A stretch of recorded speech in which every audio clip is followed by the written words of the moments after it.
The midday sun in Maryland, Lagos, always hits different. It was Thursday, the kind of Thursday that felt like Friday already. I, Chidi, a young man with big dreams in tech, was getting ready for an evening client pitch. It was a big deal. I needed to change into something more formal. Our office had a unisex changing room, a new, modern idea from HR. The rule was simple. Knock, announce yourself, wait for a reply. Standard procedure. I approached the door. I knocked twice, firm but polite. "Hello? Anyone inside?" I called out, my voice clear. From inside, a muffled voice, distinctly feminine, said, "Come in." I paused, just for a second. It sounded like Ngozi, one of our vivacious marketing associates. She often used the changing room before heading out for events. I figured she was done, probably just gathering her things. So I pushed the door open. The world stopped. It was not Ngozi. It was Amaka. Amaka, our quiet, reserved data analyst, standing there completely naked.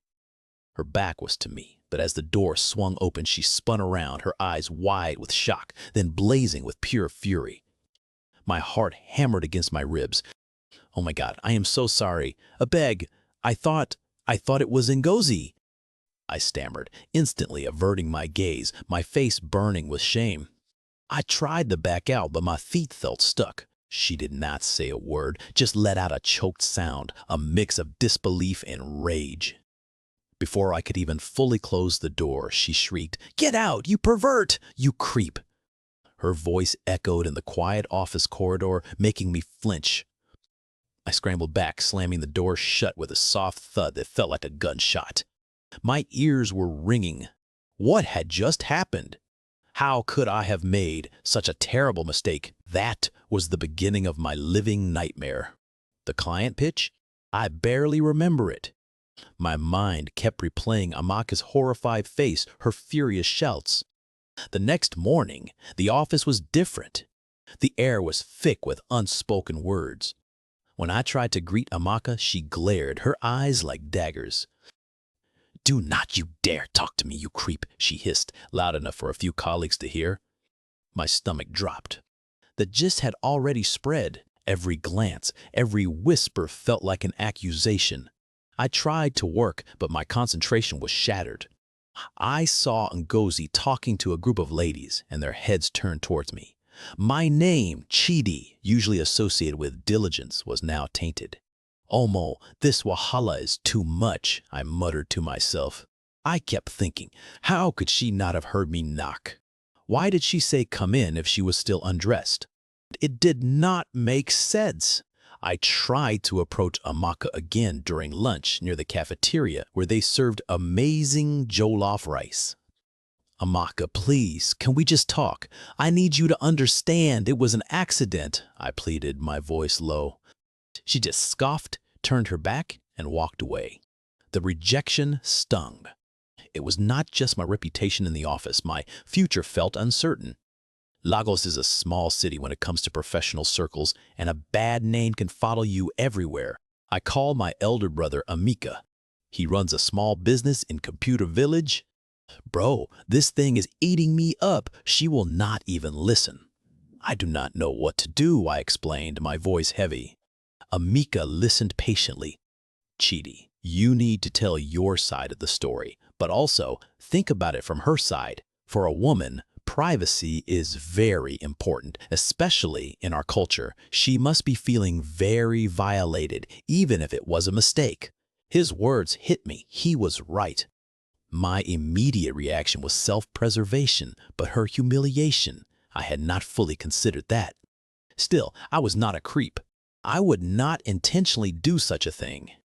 The thought of being labeled that, of having my integrity questioned, was unbearable. My work performance was dipping.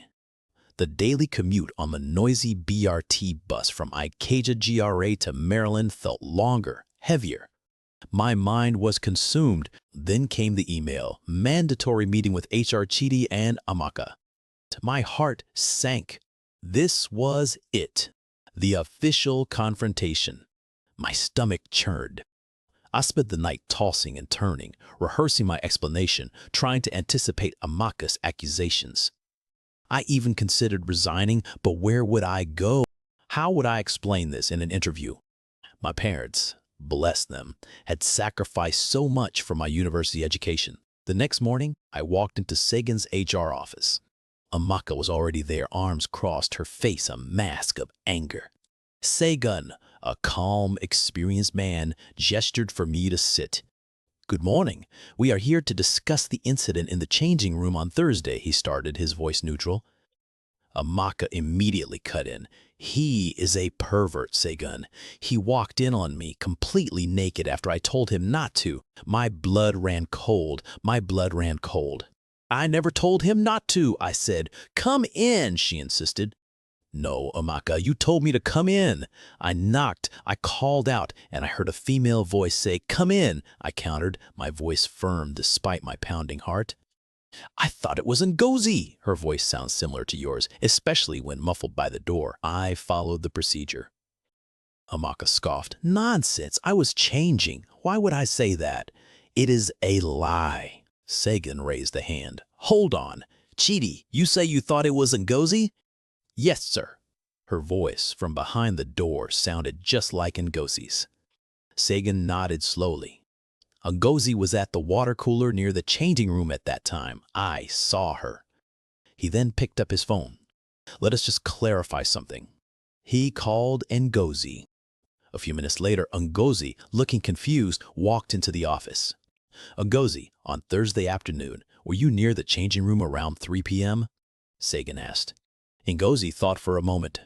"Yes, sir, I was. I was talking to Temi by the water cooler just outside. We were discussing our weekend plans." "Why, sir?" Segun turned to Amaka. "Amaka, is it possible you heard Ngozi's voice, mistook it for a response to Chidi's knock, and thought she was telling Chidi he could enter, when in fact Ngozi was just saying come in to Temi, inviting her closer to hear the gist?" Amaka's face drained of color.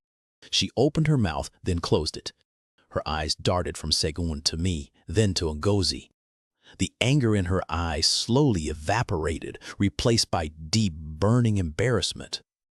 I was so upset. I just assumed she trailed off, her voice barely a whisper. The truth, finally, hung heavy in the air. The come-in was not for me. It was for someone else, muffled, misinterpreted. The weight lifted from my shoulders, but a different kind of sadness settled in. The anger I felt for Amaka faded, replaced by empathy. Her humiliation was real, her fear justified, even if her anger was misdirected. She mumbled an apology, barely audible. I am sorry, Chidi. I should not have jumped to conclusions. I was just so scared." I nodded, a small, genuine smile forming on my face. "It is okay, Amaka. I understand. The incident taught me so much. It was not just about knocking or following rules. It was about assumptions, about how easily a simple mishearing can unravel a person's reputation, how quickly fear can turn into accusation. I learned that day that sometimes the loudest truth is not what is said, but what is misunderstood." The office slowly returned to normal, but a quiet understanding remained. We were all a bit more careful, a bit more communicative. And I, Chidi, was a bit wiser, carrying a lesson far more valuable than any client pitch.